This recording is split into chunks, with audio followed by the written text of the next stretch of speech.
번째 시간입니다. 자, 바로 밑에 있는 사례 살펴보도록 하겠습니다. 주택 소유자 갑은 임차인을에게 기간 1년 보증금 1억 원의 임대를 주었습니다. 계약 기간이 얼마예요? 1년입니다. 1년. 임차인을은 전입신고를 하고 거주하고 계십니다. 전입신고가 주민등록이죠? 주민등록입니다. 이때 1년이 지나기 한 달 전에 임대인 갑은 세입자에게 보증금 3천만 원을 올려주든지 아니면 계약기간이 만료되었으니 나가달라고 요구했습니다. 이때 임차인을은 어찌 대응합니까?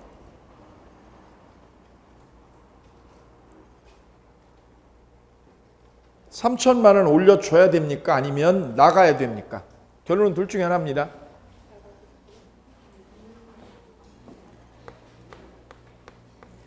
여기 임대인이죠. 세입자가 임차인입니다. 임차인. 세입자를 임차인이라고 불러요. 주인을 임대인이라고 불러요. 계약 기간은 얼마로요? 1년 계약했습니다. 보증금 1억입니다. 얼마 만에 지금 빼달라는 거예요? 1년 만에 빼달라는 요구를 주인이 한 거예요. 그죠? 예. 나가야 됩니까? 안 나가도 됩니까? 안 나가도 되어요. 왜냐하면 주택임대차보호법에는 아까 우리 특별법에 주택임대차보호법이라는 게 있었지요. 주택을 뭐 했을 때? 임대 줬을 때. 주택을 임대 줬을 때. 주택임대차보호법에는 계약 기간이요? 1년을 정했어도 몇 년으로? 2년으로 처리를 합니다. 그래서 우리 책 잠깐 맨 뒤에 부분을 볼게요. 특별법 보세요. 180페이지.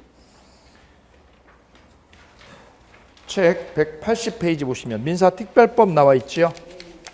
특별법 나와 있습니다. 그 특별법의 183페이지. 183페이지 보면 주택임대차보호법이 왼쪽 우측에 183페이지에 4조 보세요. 4조. 임대 기간 나와 있죠. 법 4조 보시면 1항. 기간을 정하지 아니하거나 2년 미만으로 정한 임대차는 그 기간을 몇 년으로 보아요? 2년으로 보아요. 그죠? 2년으로 봅니다. 동그라미. 언제요? 언제? 두 가지죠. 두 가지. 기간을 뭐 하지 않았을 때? 정하지 않았을 때 하고 또 하나는 2년 미만으로 정한 때. 딱 두 가지를 말해요. 두 가지. 기간을 정하지 아니하거나 또 하나는 언제요? 2년 미만으로 정한 임대차는 이라고 돼 있죠. 거기까지를 가로로 묶어보세요. 가로로. 그거를 법률 요건이라고 그래요. 법률 요건. 우리 민법에서는 그거를 법률 요건이라고 불러요.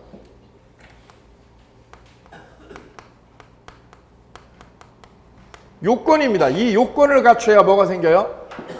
효과가 생겨요. 법률 효과가.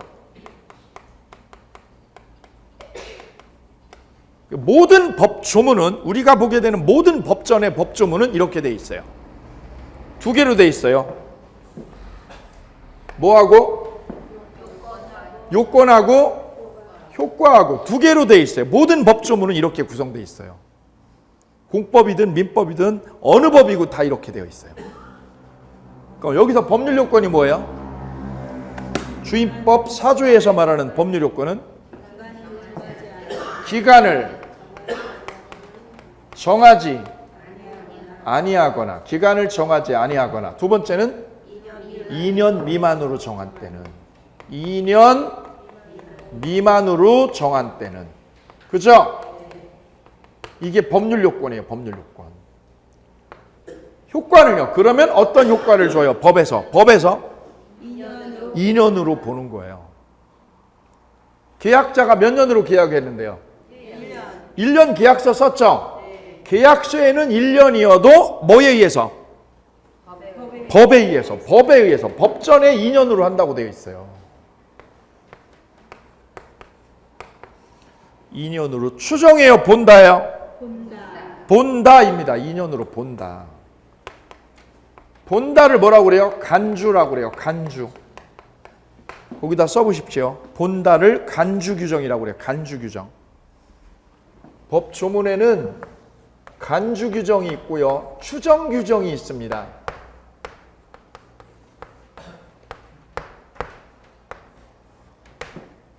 추정은 뭐예요? 추정은 반증이 있으면 어떻게 되는 거예요? 이 추정이 뒤집어지는 거예요. 뭐가 있으면? 반대 증거가 있으면 추정력이 깨지는 거예요. 추정력이 엎어진다, 깨진다는 거죠. 깨어지는 거. 반증이 그럼 없으면 어떻게 되고요? 그대로 추정이 되는 거고요. 반증이 있으면 추정력이 깨지는 거예요. 이게 추정이에요. 간주는 그럼 어떻게 되는 거예요? 법조문에 본다라고 돼 있어요. 그대로 법 규정대로 효과가 생기는 겁니다. 법이 뭐한 대로? 규정한 대로 뭐가 생겨요? 효과가, 법률 효과가 발생하는 거예요. 법률 효과가 발생하는 거. 그거를 간주라고 해요. 그러면 어떤 게 효력이 더 센 거예요? 간주가 센 거예요. 간주가. 그리고 이걸 법조문 보실 때 꼭 구별하셔서 보셔야 돼요. 법조문에 본다로 돼 있다고요. 본다로 된 건 다 뭐예요? 간주예요. 이게 간주. 간주 규정. 그 다음 추정 규정. 추정이란 거는 드문드문 나와요. 이거는 추정은. 이건 뭐 할 수 있다는 거예요? 여차하면 뒤집어져요? 안 뒤집어져요? 뒤집어질 개연성이 있는 게 추정이에요. 그렇죠? 뒤집어질 수 있는 게 추정입니다. 추정. 어제 술을 먹으신 분은 오늘 여기서 졸게 되어 있어요. 그죠? 예, 여기서 하품을 하게 돼요. 3시간 동안 반드시 하품을 해요. 그죠? 근데 그건 반드시 하품하는 거에 할 개연성이 많아요. 아, 그건 추정이죠. 추정. 안 할 수도 있어요. 그죠? 추정입니다. 추정. 그 효력이 달라요. 법조문. 그래 쉽지 않아. 이걸 1년 동안 하셔야 돼요. 여러분이요. 1년 동안 3시간, 4시간을 쭉 이 상태를 유지하셔야 된다는 거죠. 간단한 작업이 아니에요. 수능 고3보다 더 열심히 여기 앉아 계셔야 되거든요. 체력 관리가 여러분한테 아주 중요한 과제로 또 하나 과제로 남아있어요. 체력 관리 하셔야 될 부분이 남아있어요. 예. 왜냐하면 내년 후반부 한 6월달 되잖아요. 체력이 뚝 떨어져요. 졸리고요. 앉아있는 집중력이 떨어져요. 그리고 운동하셔야 됩니다. 운동하고 스트레칭 계속 해주셔야 돼요. 중요한 성결 작업이에요. 그리고 뱃살이 나오게 됩니다. 기본적으로 5kg 이상 살이 쪄요. 왜냐하면 계속 앉아 계시잖아. 그죠? 예. 옷이 맞지 않는 분이 대부분 뱃살이 나오세요.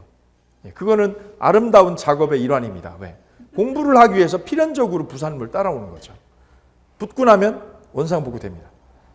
떨어지면 2배로 더 붙어요. 자, 그러면 4조 본문 보셨어요. 이게 법률 요건이라고 그랬어요. 그죠? 여기 지금 중요한 거 있어요. 법률 요건 이거. 기간을 뭐 하지 않았을 때? 정하지 않거나 몇 년 미만? 그땐 2년으로 보죠. 계약서 1년으로 했어도 법에 의해서 2년으로 되는 거예요. 법에 의해서. 그죠? 3년 계약하면 얼마로 돼요? 임차인하고 임대인하고 여기 3년 계약서 썼어요. 그럼 계약 기간 몇 년이 돼요? 3년. 네? 3년이에요? 2년이에요? 3년. 여기 보세요. 2년으로 볼 때는 언제입니까? 아, 이거 중요한 거예요. 이게 그래 중요한 거예요. 이게. 기간을 뭐 하지 않았을 때? 정하지 않았을 때 하나 하고 또 하나 언제요? 2년 미만이. 2년 미만일 때만 2년으로 된다는 점이에요. 그리고 우리가 지금 해야 될 거는 모든 법조문은 법률 요건하고 뭘로 이루어졌어요? 그 우리가 해야 될 부분은 바로 이 부분이에요. 법률 요건을 꿰차는 거예요. 이거를. 이 법률 요건이 1000개가 넘어요. 많아졌죠? 1000개 넘는다고 이 법률 요건이요. 이걸 꿰차는 분이 이기는 거예요. 왜? 이걸 알아야 이 효과를 때리죠. 이 요건을 모르면 이걸 때려 못 때려? 때리면 잘못 때리는 거죠. 요건을 정확히 꿰는 게 관건인 거예요. 이해되셨죠? 그걸 빨리 내가 자리를 잡는 거. 그 자리 잡는 게 1월달, 3월달이에요. 지금 11월달하고 1월, 3월까지 법률 요건을 빨리 때리는 거예요. 그럼 5월달에는 이제 여기서 효과를 이제 더 세게 들어가요. 더 디테일하게 들어가요. 디테일하게. 자, 이 부분입니다. 그래서 눈을 딱 두셔야 될 부분이 뭐예요? 법률 요건 이 부분 보시는 거예요. 그럼 이게 주택이 아니라 상가면 이건 주택이죠? 상가임대차는 그럼 어떻게 돼 있을까요? 뒷장 한 장 넘겨보세요. 185페이지 보아요. 185페이지 맨 위에 구조 나와 있죠? 이건 상가 건물 임대차입니다. 우리가 방금 전에 본 건 무슨 건물이었어요? 주택이요, 주택. 주거로 쓰는 거죠, 주거로? 이제는 뭘로 쓰는 거예요? 상가죠, 영리요. 영리로 쓰는 거죠. 상가를 뭐라고 그래요? 영리 목적. 영리 목적으로 활용하는 거예요. 영리 목적으로 쓰는 건물. 그게 상가죠? 그때 구조 보세요, 구조. 기간을 정하지 아니하거나 1년 미만으로 정한 임대차는 몇 년? 1년. 1년으로 봐요. 달라졌죠? 1년으로 봐요. 다만 마트 임차인은 누구만요? 임차인. 주인이요, 세입자요? 세입자. 세입자는 1년 미만으로 정한 기간이 유효함을 뭐 할 수 있다고? 주장할 수 있고. 누구만? 세입차인. 세입자만. 이해되시나요? 그럼 앞으로 주택임대차에도 가서 보세요. 주택임대차보호법 4조 보셔요. 4조에도 기간을 정하지 아니하거나 2년 미만으로 정한 임대차는 몇 년으로 보아요? 2년으로 보죠. 다만 바트 누구만? 임차인. 임차인은 몇 년 미만을? 2년 미만. 2년 미만으로 정한 기간이 유효하다고 주장할 수 있다. 누구만? 임차인. 그럼 이 법은 주인한테 유리한 거예요? 세입자한테 유리한 거예요? 세입자. 이건 세입자를 우대하는 법이에요. 그죠? 네. 주택임대차나 상가임대차는 주인보다 세입자 편에 선 법이에요. 그죠? 예. 그럼 여기 볼까요? 이거 계약기간 몇 년이에요? 1년. 1년이죠. 그럼 임차인은 몇 년을 살아도 돼요? 2년이 법 조문대로 몇 년을요? 2년. 2년을 살아도 되고 아니면 몇 년을? 2년이 아니라 계약서에 몇 년 됐어요? 1년을 살아도 돼요. 이거를 임차인은 뭐 할 수 있어요? 선택할 수 있어요. 둘 중에 하나를. 둘 중에 하나를 뭐 할 수 있어요? 선택권이 있는 거예요. 2년 살아도 되고. 왜? 법에 2년이라고 했으니까. 아니면 몇 년이요? 1년. 계약서에 몇 년 썼어요? 1년을 살아도 되는 거예요. 되셨나요? 거꾸로 그럼 주인 입장이든 지금 뭐라고 그러는 거예요? 세입자 보고 1년 됐으니까 세입자 보고 뭐라는 뜻이에요? 나가달라 이거죠? 나가달라, 나가라를 법률 용어로 뭐라고 그래요? 나가라. 이런 용어가 판결문에 안 나오거든요. 법조문에도 안 나오거든요. 그죠? 바꾸셔야죠, 법률 용어로. 그죠? 오늘부터는 밥상에 가서 법률 용어를 쓰셔야 돼요. 그죠? 예. 나가라를 뭐라고요? 반환 또는 명도. 명도 청구, 명도. 나가달라. 반환 청구하는 거죠. 반환 청구.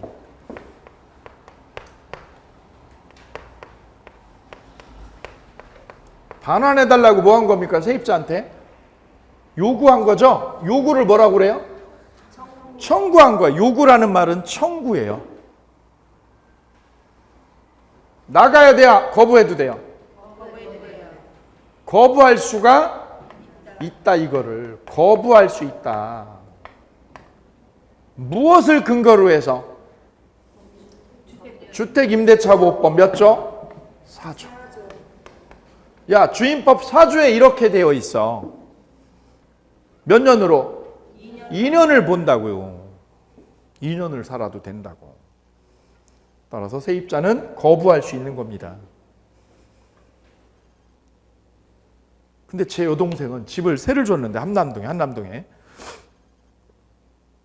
계약 기간 1년이에요. 1년 계약했죠? 그때 세입자가 전세자금 마련했다고 다른 쪽으로 옮겨간다는 거죠. 1년 만에 누가 요구한 거예요? 됩니까? 된다는 거예요. 임차인은 된다는 거예요. 누구는 안 돼도요. 임대인은 못 해도 임차인은 1년 주장해도 된다는 거죠. 이해되시죠? 그럼 우리는 이 법에서 잘 한번 보실 필요가 있어요. 계약 기간을 세입자는 몇 년으로 쓰는 게 더 유리한가요? 2년. 자, 그럼 여기를 계약 기간을 몇 년으로 쓰면 2년으로 써놨어요. 계약 기간을. 그죠? 그럼 세입자는 몇 년을 살아야 돼요? 2년이요, 1년이요? 2년. 여러분하고 저하고 확실한 2년은 있군요. 그죠? 몇 년? 2년이요, 1년이요? 1년 주장할 수 있나요? 세입자가 지금 계약 2년 계약서 썼죠? 이거 1년 주장해야 못해요? 네? One more time. 바로 이 법률 요건이 다시 한번 중요한 거예요. 2년으로 볼 때는 언제요? 기간을 안 정했어요? 정했어요. 이거 해당 안 되죠? 몇 년 미만? 2년 미만. 이건 2년 미만이 아니잖아. 2년이잖아요. 그죠? 그럼 2년이면 몇 년이 되는 거예요? 그냥 2년만 되는 거예요. 1년 주장을 못 하는 거예요. 됐죠? 1년 계약했을 때는 몇 년을 주장해도 되었어요, 아까? 1년, 2년 다 선택할 수 있었죠? 근데 몇 년 계약하면? 그냥 몇 년으로 끝나요? 2년밖에 주장을 못 하는 거예요. 따라서 세입자는 어느 게 나아요? 계약서 쓸 때? 1년 쓰는 게 나은 거죠. 그죠? 중간에 옮겨 탈 수 있거든요. 갈아탈 수 있어요, 이거는요. 근데 몇 년 해놓으면? 중간에 옮겨 탈 수가 없다는 거예요. 이게 합리적인 계약 기간입니다. 그죠? 왜? 법을 잘 활용한 거니까. 근데 상가임대차는 몇 년이라고요? 1년. 달라졌어요. 아, 이게 법률 요건이에요. 이 법률 요건을 우리가 꿰차는 일이 앞으로 남아 있습니다. 그 중에 이 민법은 법조문이요 1100개 정도 돼요. 그래, 2차 과목 다 합친 것보다 이 민법이 양이 많아요. 그래서 제가 아까 강조했어요. 일주일에 몇 번? 2번. 2번을 안 하시면 복습이 안 돼요. 일주일에 2번은 민법을 만나셔야 돼요. 제 얼굴을 동영상으로 보셔야 돼요. 그게 여러분한테 남아있는 중요한 과제물입니다. 1년 동안은 여러분 배우자보다 저를 더 많이 보실 거예요. 예, 그렇게 됩니다. 그러면 점수가 쑥 상승을 하세요. 빨리 올라가세요, 빨리. 자, 그 정도 보시고요. 다시 원위치로 가셔서. 자, 그럼 해결되었어요. 그 사례 문제 1번. 임대인은 계약기간 1년 주장해서 세입자 내보낼 수 있는가 그랬죠? 있어요, 없어요? 없다죠, 없다. 왜요? 2년. 법에, 주임법 4조죠. 근거가 뭐예요? 주임법 4조에 2년으로 본다. 주임법 몇 조? 4조. 주임법 4조에 2년으로 본다. 더 중요한 건 이걸 기억하셔야 되는 거예요. 이걸 뭐라고 불렀어요, 이거를요? 법률 요건이라는 거죠, 이거를. 우리 민법에 체계를 세우기 위해서 이걸 법률 요건이라고 불러요. 왜? 이런 요건이요 수없이 많을 거 아니에요, 그죠? 그거를 이렇게 법률 요건이라고 추상적으로 불러요. 어디에서? 민법 총칙이라는 영역에서. 이건 뭐라고 불러요, 이거는요? 법률 효과. 아, 예, 이렇게 정리가 되어요. 다음 2번. 임차인은 1년이 아니라 2년을 주장하며 버틸 수 있는가? 있죠? 있다. 그죠? 누구만 버틸 수 있어요? 임차인만 주장할 수 있다. 써보세요. 누구만 주장해요? 임차인 쪽에서만 주장할 수 있다. 그것을 편면적 강행 규정이라고 그래요. 누구 쪽에서만 선택할 수 있어요, 이거를? 임차인. 편면적이라고 그래요. 쌍면적이에요, 편면적이에요? 편면적 강행 규정이라고 부릅니다. 이 주임법은 강행 규정이에요. 강제 규정. 법대로 해야 돼요, 법대로. 세입자가 열악한 상황이니까. 근데 쌍면적이에요, 편면적이에요? 편면적. 누구한테 유리해요? 임차인한테만 유리한 거예요. 임차인한테 불리한 거는 꽝입니다. 그 규정을 이렇게 불러요. 뭐라고 불러요? 편면적. 강행 규정이다. 콩쥐하고 팥쥐가 있어요. 엄마가 둘 다 균등하게 대우를 안 하죠? 편애하죠? 이게 이거야. 편면적이라는 한쪽에 유리한 쪽으로 작용하고 있어요, 법이. 왜? 이쪽이 약자다 보니까. 자, 그래 사례 두 개를 만나보셨고요. 이 사례 두 개를 보시면서 느끼는 게 할만한 싸움이죠. 아, 할만해요. 그죠? 라고 느끼면 좋은 예감이에요. 그 좋은 예감이 여러분 정성하고 노력에 의해서 계속 유지가 되냐 안 되냐가 달려 있습니다. 두 번째 민법 체계 볼게요. 민법 체계는 네 덩어리로 되어 있습니다. 그죠? 총칙, 그 다음에 물권법, 그 다음에 채권법을 계약법이라고 불러요. 그죠? 그 다음 가족법이 시험에 안 나오고요. 민사특별법이 우리 시험에 나와요. 자, 거기 물권법에다 위에다 써주세요. 물권법. 거기 밑에 1, 2, 3, 4 4개 나눠놨죠? 먼저 민법 총칙 구성되어 있죠? 총칙에서는 다 시험에 나오지 않아요. 예, 공인중개사한테 필요한 영역만 나와요. 그래서 거기부터 써주세요. 103조부터예요.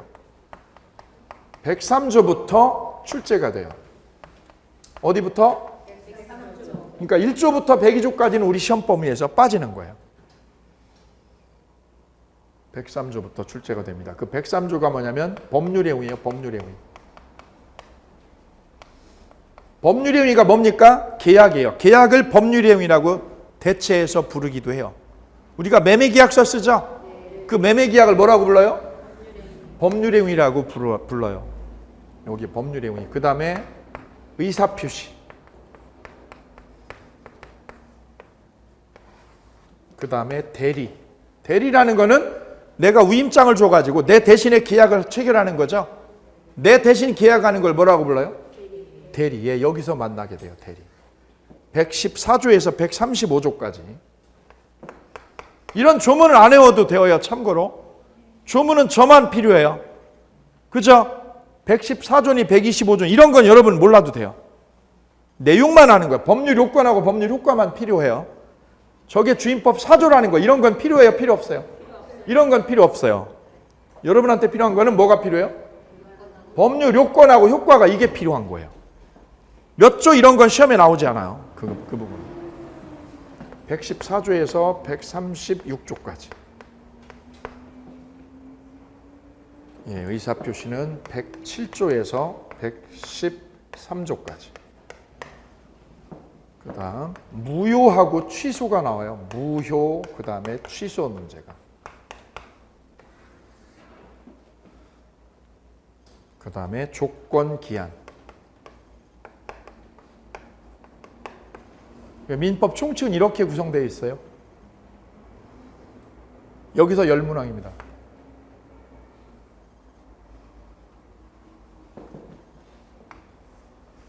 맨 처음에 법률의 행위. 예, 여기에서 두 개에서 세 문제가 출제됩니다. 두세 문제가. 그 다음에 의사표시. 의사표시에서 두 개에서 세 개. 대리는 세 문제 정도. 세 문제. 무효 취소에서 무효 하나, 취소 하나, 각각 한 문제. 두 문제.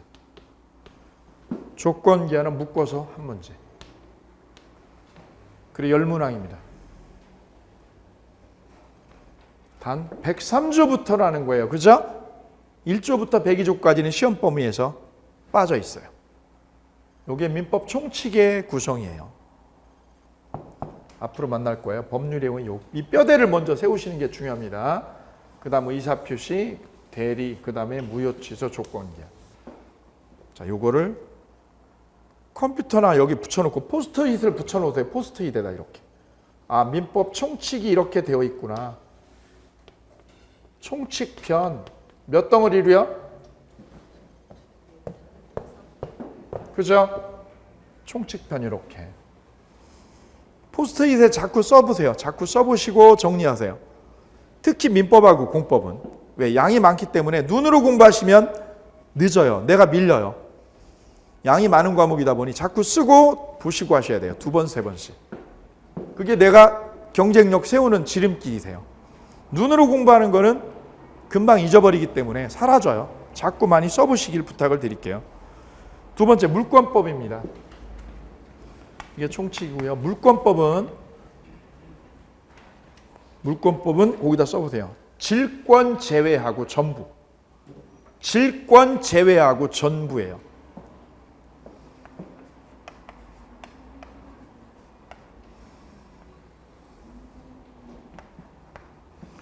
물권법 총론이 있습니다. 총론, 물권법 총론이 나오고요. 그 다음에 강론이 있어요. 물권법 강론.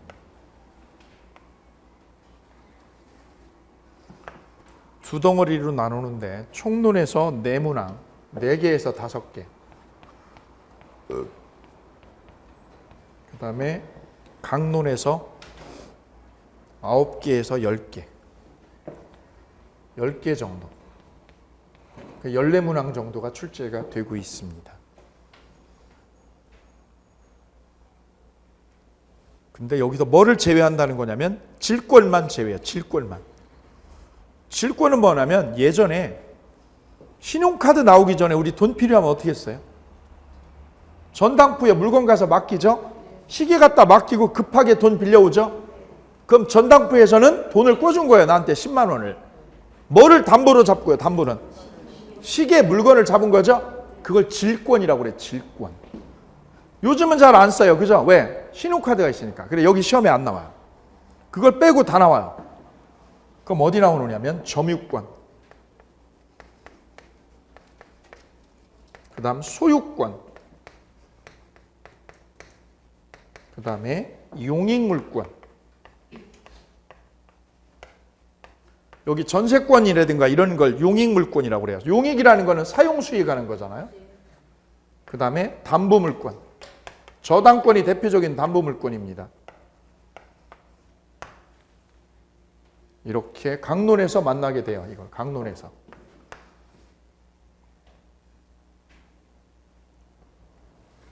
단 여기도 뭐 빼야 된다고요? 질권은 시험에 안 들어가요. 그래서 질권만 빼고 다 나와요. 그리고 이 물권법은 대법원 판례를 공부하는 거라고 그랬습니다. 판례를 중점적으로 학습하시면 득점에 유리합니다. 그 다음에 계약법. 계약법입니다. 여기는 물권법. 이제는 계약법. 이것도 총론하고 강론으로 두 개로 분절이 됩니다. 총론, 그 다음에 강론. 총론에서는요, 물권법, 계약법 총론에서는 6문항이 출제가 됩니다. 강론에서는 4문항.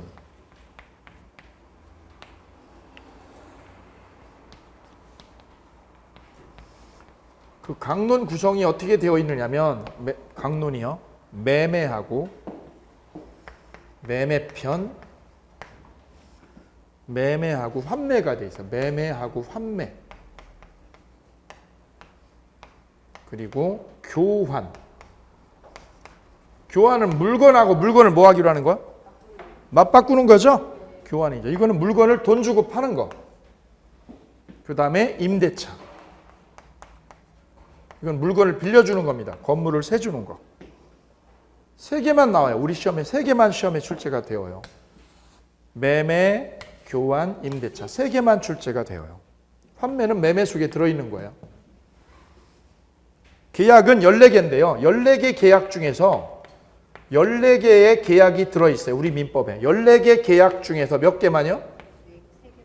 3개만. 하나, 둘, 3개만. 3개만. 3개만 시험에 출제가 되어요. 고맙게도. 만약 14개를 다 하면 민법 양이 너무 많아요.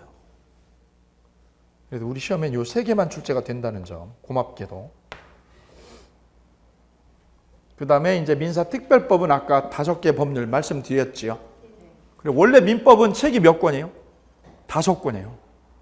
총칙 한 권, 총칙 한 권에 이게요. 한 700페이지. 물권법 900페이지 한 권. 이거 한 권, 이거 한 권. 그 다음에 계약법 총론 한 권, 강론 한 권, 2권. 그럼 이것만 해도 책이 몇 권이요? 4권이에요. 그죠? 그래 민법 한 권만 해도 원래는 책이 기본서가 3,000페이지세요. 그 민법만 할 때 원래 2년 걸린다고 그러죠. 2년. 근데 이거를 다 시험에 내는 게 아니라 일부만 내기 때문에 줄은 거예요. 양이 많아요. 양이 압도적으로 많아요. 그래서 여러분 노력이하고 정성이 여타 과목보다 많이 필요한 부분이 이 부분이에요. 2차 과목 다 합쳐도 민법만큼 되지 않아요. 예, 이거 양이 많은 거예요. 이걸 우린 책 한 권으로요. 한 권으로 시험에 나올 것만 축약을 해놨어요. 왜? 이걸 다 벌려놓으면 공부하시겠어요, 이거? 한 권, 두 권, 세 권, 네 권인데. 그죠? 민법만 네 권인데 이걸 다 못하니까 이걸 축약을 했어요. 시험에 나올 부분만. 예, 그래서 저하고 여러분하고 호흡하고 신뢰가 아주 중요해요. 예, 그 부분입니다. 자, 그래서 4개로 구성되어 있다는 거 보고 갑니다. 자, 그러면 이제 본격적으로 들어갈게요. 2장에 권리 변동이 나옵니다. 권리 변동. 우리가 다루는 거는 아까 보신 것처럼 사람하고 사람 간의 분쟁 문제였죠. 분쟁. 그럼 이쪽의 요구사항은 집을 비워달라는 거죠. 나가달라. 그죠? 1년 계약 지났으니까 나가달라는 거죠. 그죠? 예. 이분의 요구고요. 이거를 이쪽에서 뭐 한 거예요? 거부한 거죠. 그죠? 그럼 이쪽 요구가 타당합니까? 부당합니까? 타당하지 않고 부당하죠? 왜? 법에 없는 거 요구하니까. 그죠? 예. 그럼 이분이 나가달라고 할 권리가 있어요? 없어요? 없어요. 권리가 없죠. 그럼 이쪽에 의무도 없죠. 비워줄 의무가 없어요. 즉 권리와 의무에 관한 분쟁이란 말이에요. 그렇죠? 그래서 우리는 권리에 대해서 다뤄요. 권리가 어떻게 변동되는지 이 부분을 2장에서 이제 만나게 되어요. 권리 변동을 봅니다. 2장. 자, 이게 민법의 서론에서 중요한 뼈대입니다. 민법 총칙이 어떻게 흘러가느냐면 여기 보시는 것처럼 총칙은 몇 덩어리로 되어 있어요. 이렇게요. 총칙 여기 있잖아요. 그죠?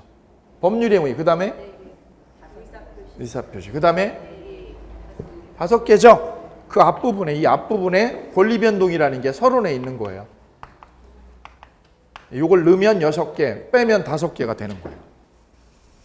자, 시험은 여기부터라고 그랬어요. 그죠? 이건 그냥 서론에다 집어넣은 부분이에요.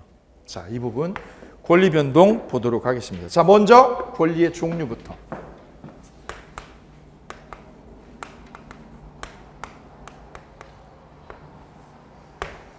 자, 가장 일반적으로 우리가 만나는 권리는 채권하고 물권입니다.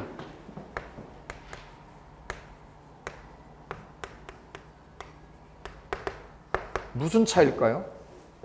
채권은 사람이 사람한테 요구하는 거예요.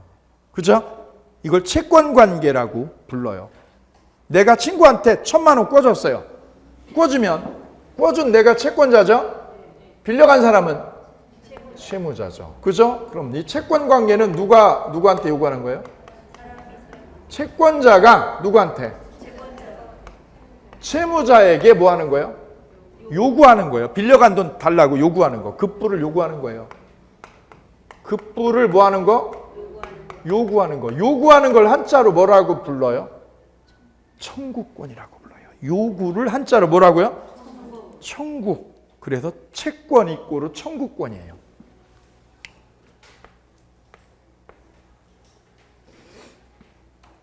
요구했다. 빌려간 돈을 갚아달라고 요구하죠. 청구권이라고 부릅니다. 그럼 이 채권은 누가 누구한테 하는 거죠? 사람이 사람한테 하는 거예요. 이건 사람하고 사람 관계예요.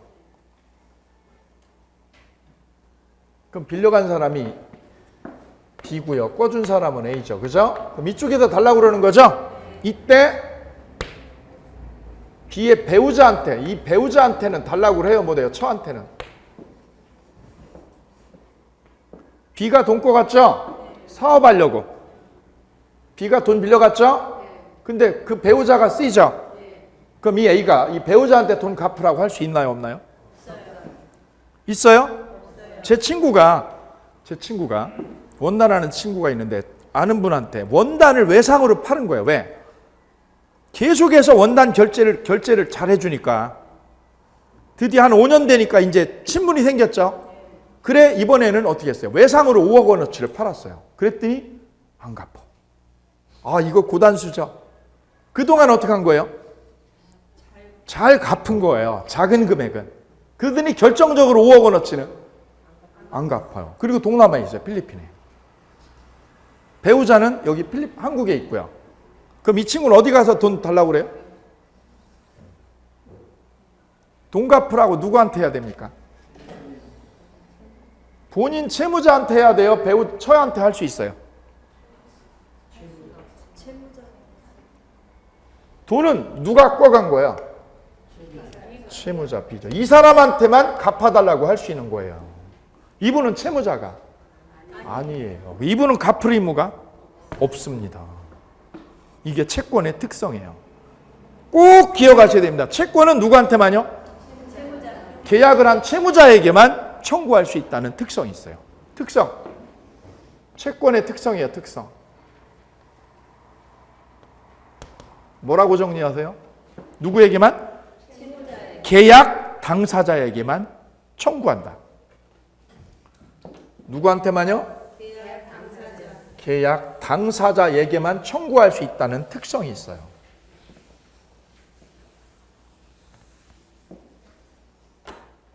그럼 이분은 당사자예요? 제3자예요? 제3자죠? 이 두 사람을 뺀 사람을 뭐라고 불러요? 제3자한테는 갚으라고 못해요. 제 친구는 그 필리핀에 가서 돈을 받아와야죠. 필리핀은요? 멀어요? 멀은 거 갈 수 있어요. 저희 친구들한테 그 친구가 얘기하더라고. 야, 돈 받으러 갈까? 어디로 그랬더니 필리핀이래요. 주소도 있어요. 근데 거기는 총기 소진합니다. 그죠? 뉴스 보시죠? 많이 죽어요. 왜요? 돈 한 10만 원 주면 그냥 와서 총 쏘고 가버린대잖아요. 돈 받으러 갈 수가 없는 거예요. 그죠? 그럼 채권이 있어도 어떻게 돼요? 못 받아요. 바로 채권은 누구에 달려있는 거예요? 채무자 재산이 있냐 없냐가 채권의 핵심인 거예요. 그죠? 예, 그래 이 채권은 불확실한 겁니다. 왜? 이 재산이 채무자의 재산이 일정해요? 들쑥날쑥해요? 들쑥날쑥하니까 사업이 잘 되면 돈이 많아지고 사업이 안 되면 없어지니까 못 받을 수 있는 게 채권이에요. 그죠? 두 번째, 채권 행사는 영원히 할 수 있나요? 기간이 정해져 있어요? 기간이 정해져 있어요. 받을 돈은 영원히 받는 게 아니죠? 그죠? 채권은 법적으로 기간이 정해져 있어요. 그거를 소멸시효라고 해요. 무슨 시효? 시효에 걸려요. 첫 번째, 누구한테만 주장하는 거예요? 당사자에게만. 그죠? 이거 중요한 거예요. 이거 아셔야 돼. 이거 시험에 잘 나오는 거예요. 채권은 누구한테만 할 수 있어요? 계약 당사자에게만 요구하고 주장하는 거예요. 따지는 거예요. 저 마누라한테가 따지면 안 되는 거예요. 그죠? 다만 마누라는 도의적으로 미안한 거지. 그죠? 죄송해요. 저희 남편이 그런 일을 벌였다니까. 그죠? 끝이에요. 왜? 법적으로 할 게 없어요. 이분이 여기 한국에 아파트 가지고 있고 차 가지고 있고 이래도 여기다 압류 걸어요? 못 걸어요? 아무것도 못 걸어요. 어디다만 걸어요? 채무자 재산에다만 압류나 가압류를 칠 수 있다는 거죠. 두 번째는요. 저 채권은 무한정 인정돼요? 소멸시효에 걸려요? 소멸시효에 걸립니다. 소멸시효가 뭐예요? 시간이 지나면 권리가 소멸해서 없어지는 거예요. 그걸 무슨 시효? 소멸시효. 사랑에도 소멸시효가 있다고 들어보셨어요? 불타는 사랑, 그 열정이 계속되어 시간이 지나면 약해져요. 그게 소멸시효죠. 그죠? 예, 옛날에는 3년이었는데 요즘은 3개월이라고 그러는데요. 3개월. 3개월 지나면 가슴에 열정이 식는다고 그래요. 제가 거듭 강조하지만 민법은 이 소멸시효가 오래 가야 돼. 1년. 여러분 열정이 1년을 가셔야 돼. 소멸시효 걸립니다. 그죠? 예. 돈 꿔준 거는 몇 년? 10년이요. 일반 채권은 10년입니다. 일반 채권은 몇 년? 10년에 뭐에 걸린다? 소멸시효에 걸린다 그래요.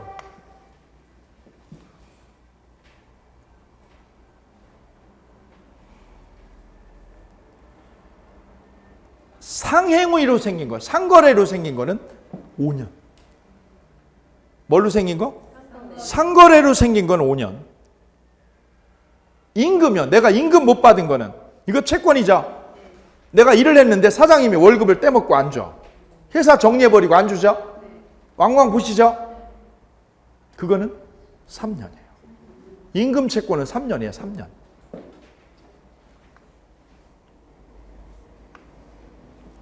그건 우리 시험법은 아니고 상식으로 알고 계셔야 돼요. 따라서 3년이 지날 때까지 급여를 못 받으면 바로 월급 떼였다는 말이 그 말이에요. 그럼 3년이 되기 전에 어떻게 해야 돼? 받아야죠. 받으려면 300만 원 때문에 소송돼요? 할 수는 있어요. 그죠? 그럼 어떻게 해야 돼? 빨리. 예, 노동청에 뭐를 해요? 신고해요. 예. 그죠? 체불임금으로 신고하죠. 예. 그게 액수가 크면 처벌을 해요. 그러니까 그 채무자가 액수가 크면 어떤 식으로든 돈을 갚으려고 애를 쓰죠. 근데 액수가 작으면 안 갚고 버텨. 그죠? 예. 그때 할 수 있는 방법은 채권을 뭐 하는 거예요? 계속 요구하는 거예요. 채권이 뭐 하는 거라고요? 요구하는데 그치는 거예요. 청구하는 거라니까. 그죠? 갚아달라고요. 그죠? 다음에 또 만나도 뭐라고? 갚아달라고 뭐 할 수밖에요? 청구밖에 못해요. 그때 채무자가 뭐라고요? 배째라고 나오면 못 받는 거예요. 이래서 배를 째세요. 그죠? 못 받죠? 예, 못 받죠. 그래서 필요한 게 뭐예요? 담보예요. 담보. 돈을 빌려줄 때 뭐를 잡아요? 부동산이나 차를 담보로 잡죠? 그럼 이게 물권인 거예요. 물권. 저당권. 물권이 생긴 거예요. 달라졌죠? 그럼 채무자가 도망을 가든 부도를 맞든 뭐가 남아있어요? 물권이 남아있죠?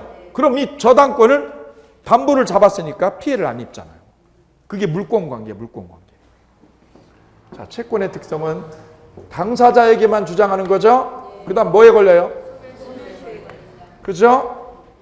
세 번째는요. 채권은 계약 자유가 인정돼요. 뭐가 인정돼요? 계약 자유가 허용이 돼요. 계약 자유라는 건 무슨 말? 하고 싶은 대로 하는 거예요. 내가 하고 싶은 대로. 그죠? 이자 얼마 받아요? 저거 꿔주면? 본인 마음이죠. 법이 정했어요. 내 마음대로야. 그걸 무슨 자유? 계약 자유라고 그래요. 계약 자유를 다른 말로 법률행위 자유라고 그래요. 왜? 계약을 아까 뭐라고 대체해도 된다고 그랬어요? 법률행위요. 법률행위 자유를 계약 자유라고 해요. 본인 하셨죠? 여자랑 한 거 아니죠? 그죠? 예. 부모님이 시켜서 하셨어요? 본인이 선택하셨어요? 선택했죠? 계약 자유가 허용이 되셨군요. 근데 그 전 단계, 우리 할아버님이나 증조 할아버지로 가면 계약 자유가 없었어요. 그죠? 배우자를 점지를 했어요. 그죠? 얘 순이야. 저쪽에 있는 돌이랑 결혼해라. 그럼 됐어요. 계약 자유가 없었어요. 이 계약 자유 인정된 거 얼마 안 돼요. 그죠? 예. 이게 계약법의 특성이에요. 그 다음 물권법으로 가요. 물권은 사람에 대한 게 아니라 뭐에 대한 거예요? 물건에 대한 거예요. 사람이 뭐에 대한 거? 물건을 뭐 하는 거? 지배하는 관계입니다. 물건을 지배하는 관계. 여기는 지배하는 거였어요? 청구하는 거였어요? 청구하는 건데 여기는 뭐 하는 거예요? 지배하는 거예요. 내가 이 부동산을 지배하는 거예요. 그럼 물건 속에는 뭐가 있어요? 물건 속에는? 물건이라는 말 속에는 두 가지가 포함된 거예요. 하나는 부동산. 또 하나는 뭐? 동산. 부동산하고 동산을 묶어가지고 우리는 뭐라고 불러요? 물건이라고 불러요. 부동산은 대표적으로 뭐가 있어요? 토지와 정착물. 토지에 붙어있는 정착물을 부동산이라고 불러요. 부동산을 뭐라고 불러요? 토지와 그 정착물. 이제 법률적인 용어로 들어오는 거예요. 부동산 그러면 우리가 생활용어를 뭐라고 그래요? 움직이지 않는 거죠? 그렇게 시험에 절대 안 나와요. 이렇게 이해하셔야 돼요. 뭐라고요? 그럼 정착물의 대표적인 게 건축물이죠. 그죠? 그 두 가지가 부동산을 대표합니다. 그걸 뺀 나머지가 뭐예요? 나머지가? 동산이죠. 이 토지나 건물을 뭐 하는 것? 지배하는 게 바로 물권 관계입니다. 이 물권 관계는 이걸 내가 아파트를, 이 토지나 아파트죠. 건물이죠. 그럼 내가 지배한다고 하려면 뭐가 있어야 돼? 내가 지배한다. 내 거다 이거죠? 소유권이 있어야죠. 소유권 표시를 뭘로 해요? 표시를. 등기가 되어 있어야 돼요. 그래서 이 물권은 등기로 공시가 되어야죠. 공시가 필요해요. 공시가. 공시가 꼭 필요한 겁니다. 공시. 공시가 뭐예요? 알리는 거예요. 공적으로. 알릴 시자입니다. 알릴 시자. 알리는 거, 알리는 거. 내 거요라고 알리는 것. 부동산은 뭘로 알려요? 내 거라고? 등기로 알려요. 부동산은 등기로. 동산은 뭘로 알려요? 동산, 핸드폰. 내 거죠? 어떻게 해야 내 거예요? 가지고 있어야죠. 가지고 있는 걸 뭐라고 불러요? 점유라고 그래요. 점유. 부동산은 뭘로 표시를 해요? 등기로. 이걸 공시라고 그래요. 공시가 있어야 돼요. 부동산은.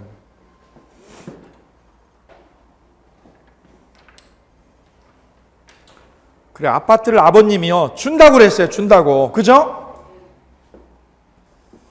치매 걸리기 전에 아버님이. 그죠? 아직 등기를 안 해줬어요. 나의 아파트 여여 아니에요. 아니에요. 뭐 할 때까지는? 등기해야지. 이게 소유관계, 물권관계예요. 소유관계. 그럼 아직 내 거 아니죠? 그리고 아버님이 돌아가시면 어떻게 돼요? 그거는? 내 거 아니지. 등기를 안 가져왔으니까. 그럼 이건 누구 거예요? 아들들의 공동재산이죠. 빨리 그래서 뭐 하셔야 돼? 빨리? 준다고 그럴 때는 등기를 빨리 가져오는 거예요. 그게 물권을 취득하는 거예요. 물권을. 그죠? 부동산에 대한 뭘 취득하는 거? 물권. 물권을 취득하려면 뭐가 필요해요? 공시가 필요해요. 공시가. 등기를 내가 빨리 차지해야 되는 거예요. 그죠? 네. 그럼 이거는 등기를 하면 효력이 누구한테 생겨요? 당사자한테만요? 모든 사람한테? 모든 사람에게 생겨 이거는. 누구한테요? 모든 사람에게 내 거라고 주장할 수 있어요. 누구한테 주장해요? 모든 사람에게 주장할 수 있어요. 모든 사람에게 주장할 수 있는 거를 우리 법학에서는 뭐라고 그래요? 대항력이 있다고 그래요. 이 채권은 누구한테만 주장했어요? 당사자에게만 주장할 수 있었죠? 근데 물권은 누구한테요? 모든 사람에게 그거 내 거라고 주장할 수 있어요. 그거를 제3자에게 뭐가 있다고 그래요? 대항력이 있다고 그래요. 대항력이. 뭐가 있다고 불러요? 대항력이라는 용어를 새로 들여왔어요.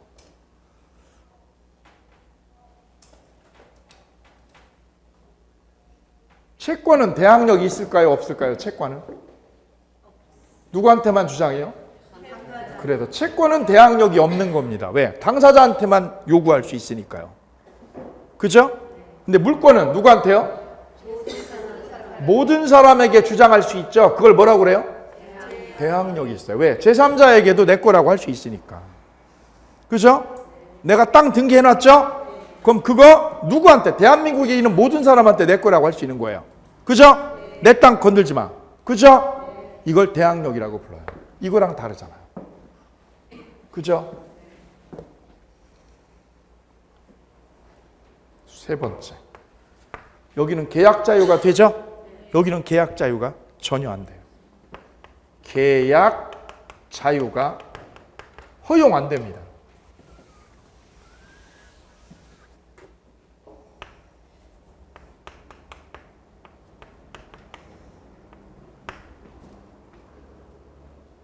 그래서 물권은 법이 정한 대로 해야 돼요. 법이 정한 대로. 계약은 뭐 한 대로 계약은 내 맘대로 하죠. 내 하고 싶은 대로 하는 게 계약이에요. 근데 물권은 법이 정한 대로 해야 돼요. 계약 자유가 안 됩니다. 계약 자유가 안 되기 때문에 법이 정한 대로 해야 돼요. 누가 정한 대로? 법률이 정한 대로.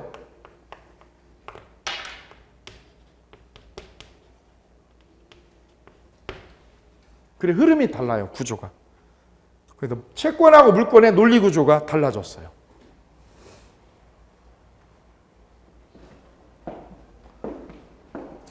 자, 그래서 우리는 지금 권리를 만나고 계십니다. 첫째, 채권 만났죠? 두 번째 뭐 만났어요? 물권 만났어요. 그죠? 다 권리입니다. 권리. 사람한테 하는 거냐? 물건에 대한 거냐? 물권은 그래 뭐라고 그래요? 지배권이라고 불러요. 뭐라고 불러요? 지배권. 채권은 뭐라고 불러요? 청구권이라고도 불러요. 학자에 따라서는.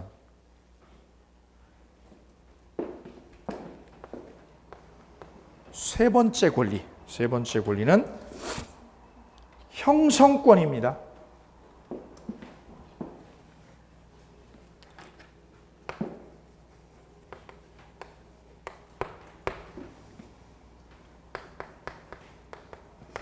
아까 폭스바겐 차량 매매가 있었죠?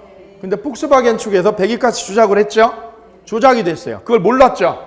드디어 밝혀졌어요. 그래서 이 사기가 기망이 현저하다. 기망이 지나치게 크다. 그럼 이 매수자가 그냥 둬요? 계약을 취소해요? 계약 취소할 수 있죠? 이 취소를 하는 거는 저 상대방한테, 폭스바겐 상대방한테 취소해달라고 요청을 하는 겁니까? 일방적으로 하는 겁니까? 일방적으로 하는 거를 형성권이라고 그래요. 청구권은요?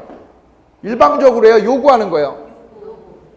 빌려간 돈 좀 갚아줄래? 라고 뭐 하는 거예요? 이거는 요구하는 건데 이건 요구하는 게 아니라 어떻게 하는 거예요? 일방적으로 하는 거예요. 일방적으로. 어떻게 하는 것?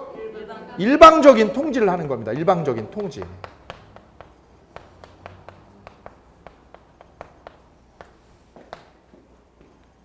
이거를 형성권이라고 그래요. 뭐라고 불러요? 형성권. 복습 안 하면 민법은 따라올 수 없어요. 양이 많기 때문에. 그리고 모든 법학이 민법에서 뿌리가 생기는 거예요. 여기서 쏴주는 거예요. 다른 과목으로. 이게 되셔야 다른 과목, 공법이나 중개법이나 세법을 할인할 수 있어요. 법학의 왕이라고 그러는 게 그래 민법이에요. 이게. 이걸 하는 게 그래 관건이라고 그랬어요. 일방적으로 뭐 합니다? 통지합니다. 취소한다고. 그죠? 그래 현실에서 어떻게 해요? 내용 증명을 보내요. 본인은 이 매매 계약을 뭐 합니다? 취소합니다라고 뭐를 보내요?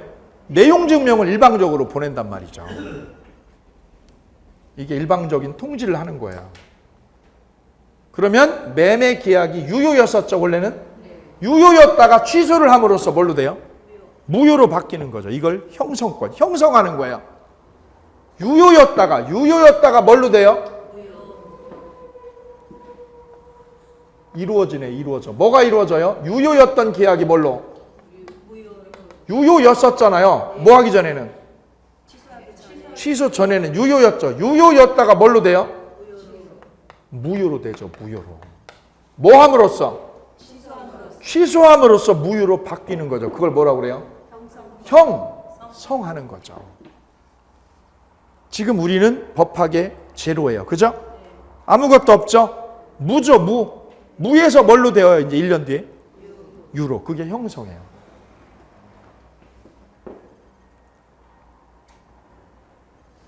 취소도 그렇고요. 해제도 마찬가지입니다. 취소나 해제하는 거를 다 뭐라고 불러요? 형성권이라고 불러요. 왜? 이건 다 어떻게 하는 거예요? 특징이? 일방적으로 통지해버리고 끝내는 거예요. 청구권하고 뭐가 달라요? 청구권은 뭐 하는 거죠? 요구하는 거예요. 해달라고. 해주셔 제발. 그죠? 근데 이건 요구하는 거예요? 통지하는 거예요? 그러면 이거는 상대방한테 승낙을 받아요? 안 받아요? 얘한테? 예, A의 승낙을 요하지 않는 거예요. A에 뭐가 필요 없어요? 승낙이 필요 없다 이거지. 필요 없어. 그냥 통지해버리면 끝나는 거야. 이건 뭐 해야 되는 거야? 이 청구권은. 얘가 갚는다고 해줘야 되는 거죠.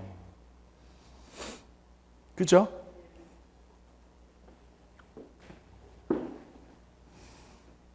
사장님들이 직원 채용하죠. 그럼 직원 보고 손님이 오시면 인사 좀 90도로 좀 해봐라. 그렇게 대충 서가지고 눈인사만 하지 말고 어떤 음식점 들어가면 그러는 음식점 있죠. 딱 들어가자마자 한 10명이 동시에 인사합니다. 그죠? 일단 기분은 좋아. 그죠? 그건 해달라고 뭐 하는 거예요? 사장님이 요구하는 거죠. 그건 누가 해줘야 돼요? 승낙을? 종업원이 승낙을 해야 되는 거지. 근데 이건 뭐 하는 거예요? 일방적으로 하니까 뭐가 필요 없어요? 요거 달라졌어. 이게 청구권하고 형성권하고 큰 차이점이에요. 그죠? 시험에 나오는 거, 이거 시험에 나오는 거. 요거 시험에 나오는 거, 이거 시험에 나오는 거예요. 나와요, 이거. 기본인데, 기초강의인데 시험에 꼭 나와요. 응용해서.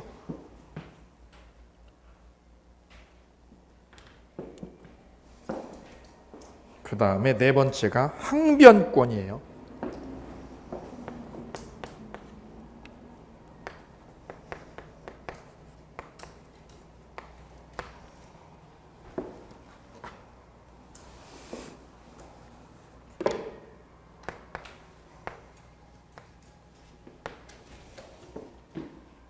임대차 계약이 끝나면, 임대차가 끝났어요. 계약 기간이 끝나버렸어요.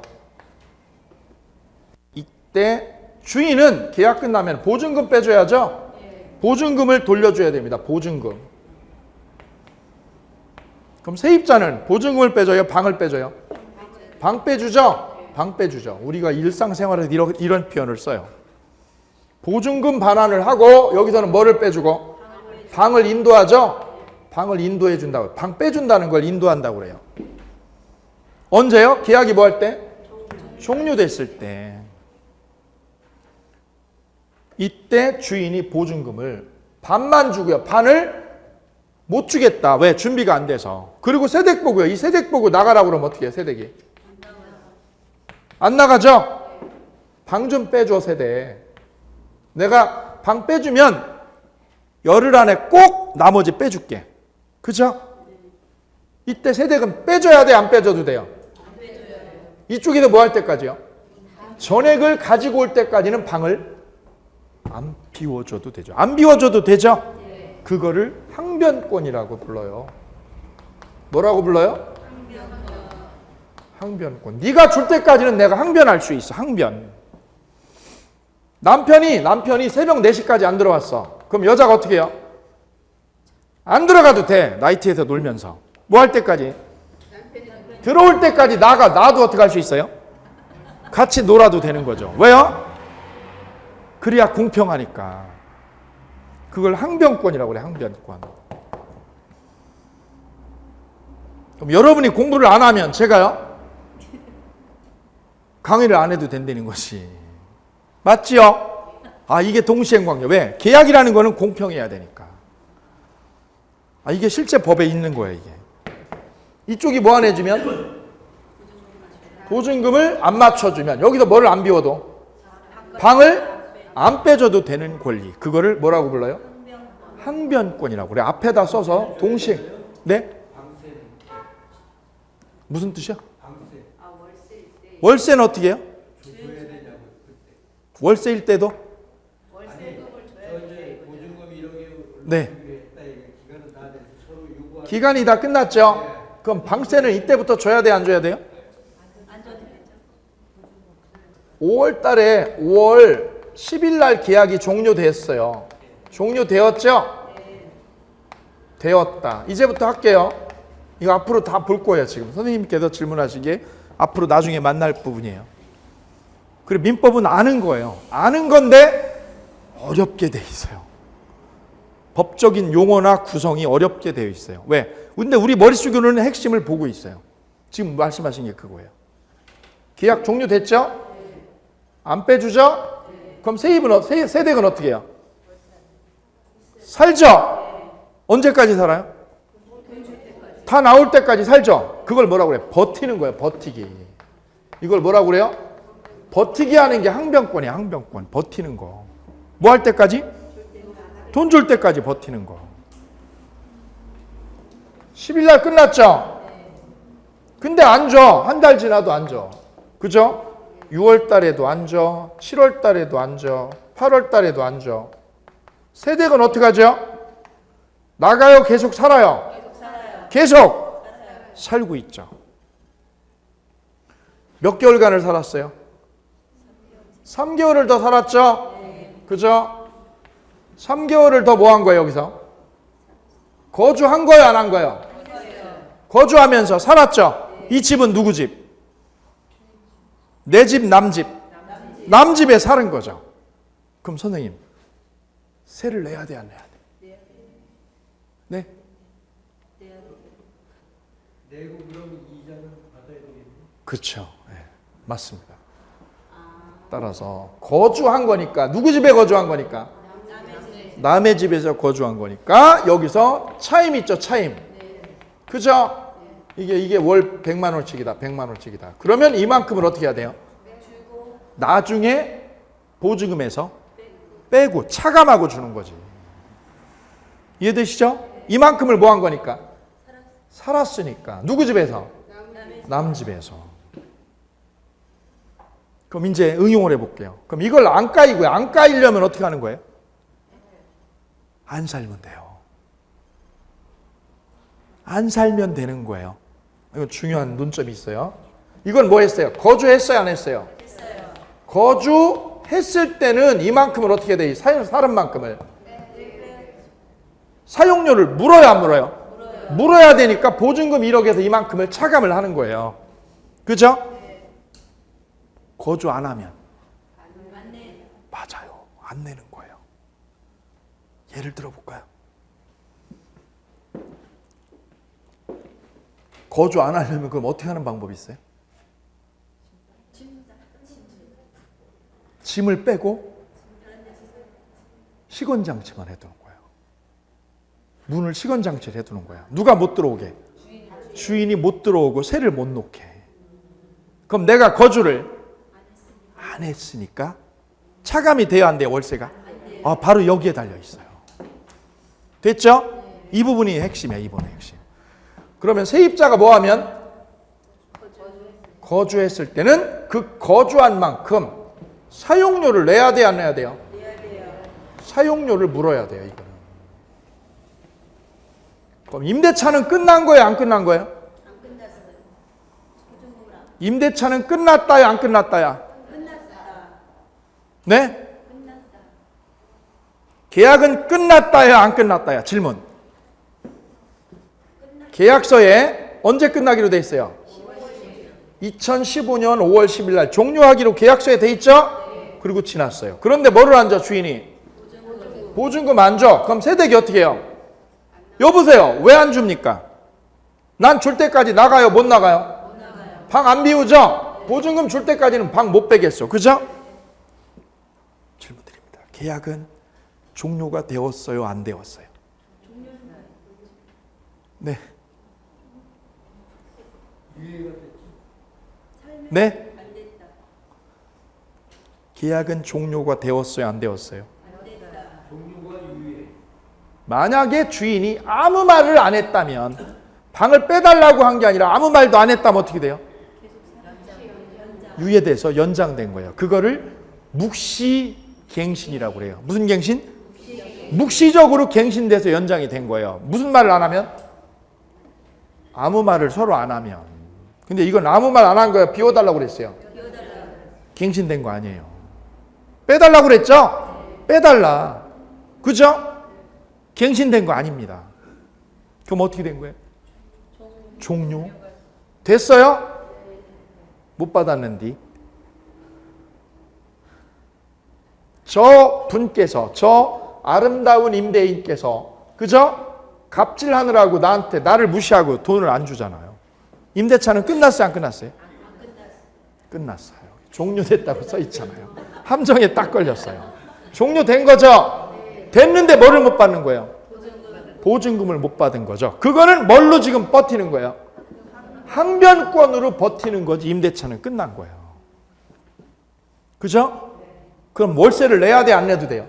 안 내도 내야 돼. 종료됐으니까 안 내는 거란 말이야. 안 내고 뭐 하는 거예요? 집을 비용 거주했으니까 바로 사용료를 내야 되는 거예요. 뭐를 안 내고 있어 지금? 월세를 안 냈단 말이에요. 왜? 계약이 뭐해서? 종 쳤으니까. 종을 쳤는데 뭐를 하고 있어 지금? 거주를 했으니 그러니까 사용료를 물어야 되는 거죠. 이게 바로 부당이득이죠. 이게 부당이득. 몇 개월치의 부당이득을 한 거예요?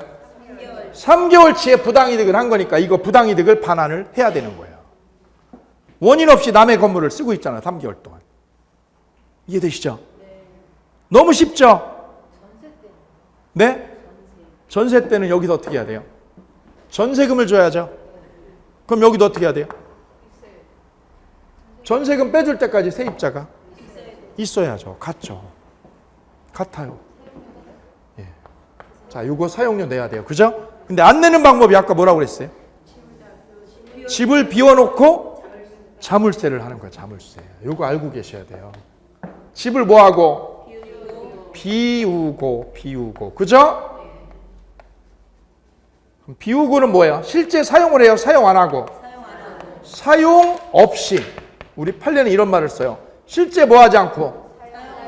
사용 없이. 그죠? 사용 없이. 뭐만 해두면 되는 거예요, 여기다? 시건장치만. 그러면 이 사용료가 안 까이는 거예요. 해결되셨죠? 예. 이게 임차인의 대응 방법이에요. 이게 우리 판례에 나오는 것들이에요. 판례에 나오는 핵심 요지를 지금 미리 보셨어요. 판례가 어렵지만 사실은